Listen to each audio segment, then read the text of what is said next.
Good morning mga ka-rides. Ngayong araw papunta tayong LTO. Magre-renew tayo ng lisensya. Tsaka good news makukuha natin yung 10 years na lisensya since wala naman tayong violation. Ganda na yun, 10 taon matagal mag-renew, di ba? At ngayon lang pala tayo nakapag-vlog mga ka-rides. Gawa ng nagka-problema ako sa YouTube. Yung YouTube ko na-monetize na yun Kaso ang problema ngayon dito. Kailangan ko yung code, yung AdSense nagpadala. Wala pang balita kung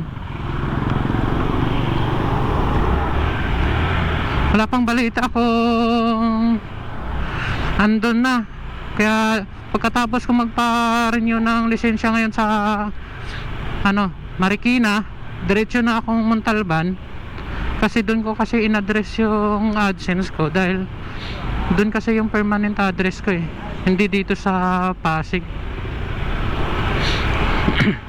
Ito pang motor ko laging namamatay, tulad kanina namatay.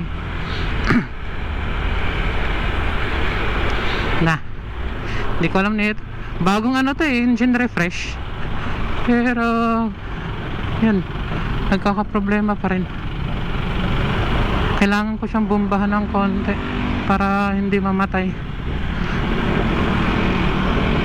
Buti hindi maingay yung muffler natin, para kahit bumomba tayo okay lang. Hindi tayo mapapahiya. So yun, balik nga tayo sa YouTube nga pala. Yung YouTube ko wala. Imbes na kumikita na yan Mabot na yun ng $17. Kaso nag-stop dahil hindi lang yung AdSense din yung problema. Para nagka-doble yata yung ginawa kong account na AdSense. Tapos nung sinarado ko yung isa kasi sabi i-close daw, sinarado ko yung parang naging pangalawa akong account na parang iba yung AdSense number niya. Tapos yung natira na lang is yung pinakauna ko talagang ginawa. Hoy, ito nakabike na to, diretso, walang signal, kahit hand signal lang saan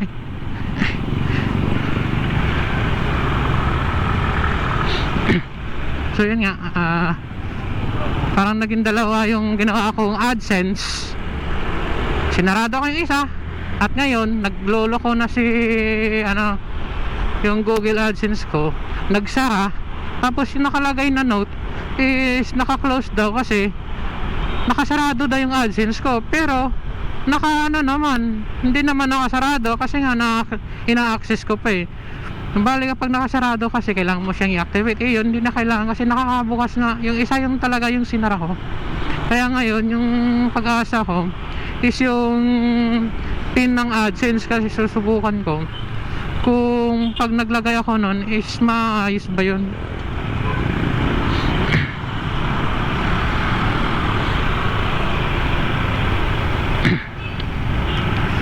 Okay, traffic. Medyo traffic na, no? Mag-aalas 7 na kasi.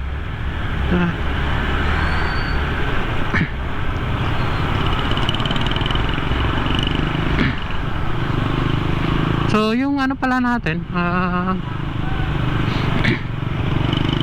ito siguro, dalawang topic na lang ako ngayon. Yung problema ko sa YouTube, tsaka pag-renew ako ng lisensya. Or, isa na lang. Tapos forward nyo na lang, lagay ko na lang sa dulo yung ginawa ko para makapag-renew ng lisensya. Sideline na lang ako ng topic ngayon. Tagal rin naman tayo walang upload Tapos baka yung pagkaka-upload ko hindi na yung i-detail ko pa rin siguro yung proseso, pero mga picture na lang ipopost ko para at least yung mga hindi pa nakapag-renew makita nyo kung paano gawin. At saka bigyan ko kayong tip paano ipasa yung exam sa LTO na hindi na kayo mahihirapan. Hindi kayo mag-worry kung babagsak pa kayo o hindi. Isang take lang ako na exam. Kaya naman siyang gawin kung review ka lang. Pero para mas maganda gawa tayo ng diskarte.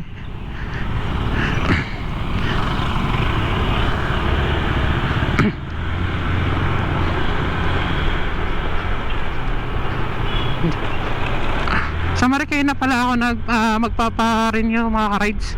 Kasi yun kasi yung alam kong LTO. Hindi ko alam yung LTO ng Pasig Hindi ko alam saan banda. Tinatamad ako magmapa.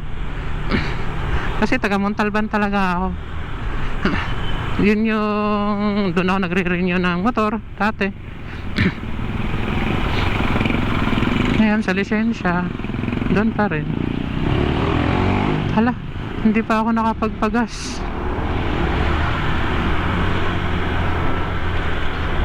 Tsaka along the way na rin yung Marikina papuntang Montalban. Kasi nga diretso ako Montalban, di ba? Kulit. Ba? Nako, sana hindi distorted yung audio ko. Medyo napapabilis ako ng konti.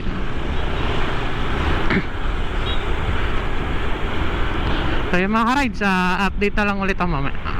Medyo traffic yun dito banda Diyan hanap din ako mapapagasan or sa Montalban na. Kaya pa naman 3 bars. Yan. Sige, update na ako mamaya. Pero Marikina na tayo mga ka-rides.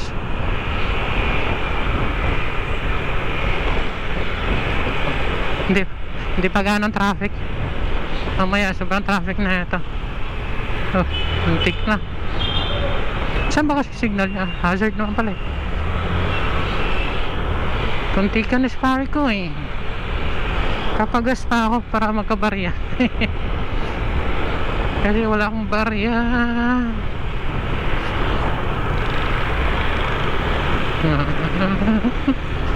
Dumi ng ilog. Kulay brown.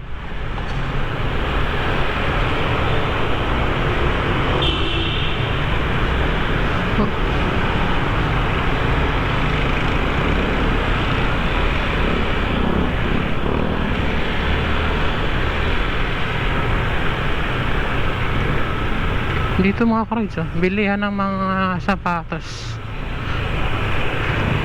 Asan yung malaking sapatos? Nawala.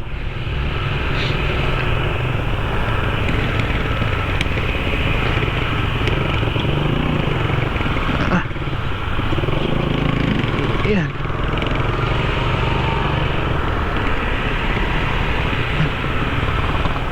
Sana bukas na tumamay kaso parang gabi lang ba sila nagbubukas?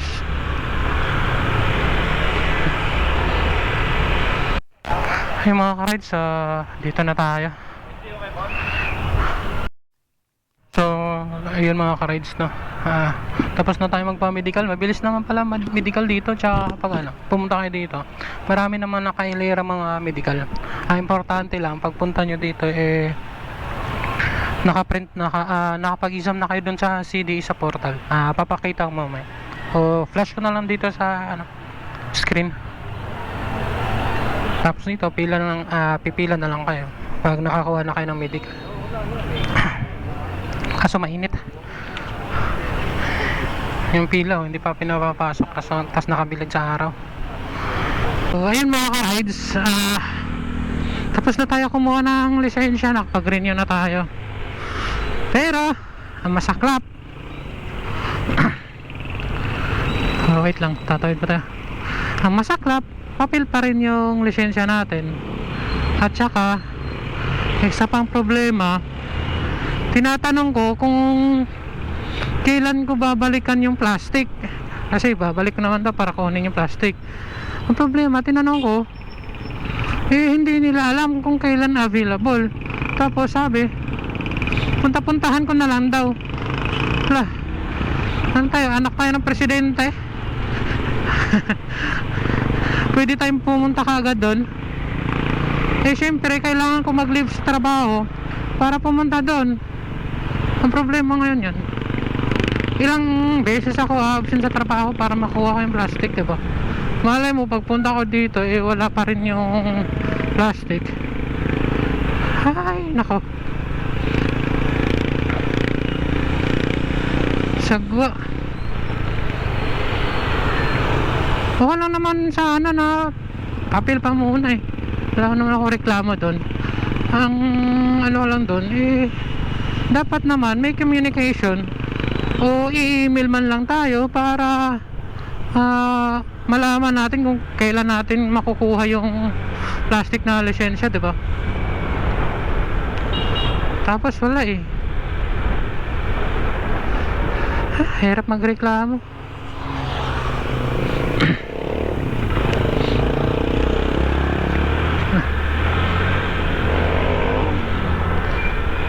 Sana hindi ganun.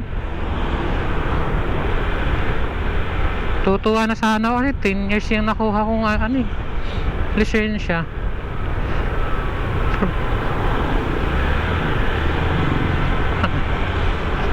Balikan ko na lang next year. Laki-laki ng papakita ko mamaya. Laki ng papel. Ang ginawa ko, pinalaminate ko na lang kasama yung resibo. Gutom na ako. Wala pa akong almusal mga ka-rides. Ano Jollibee dito? Yun Jollibee.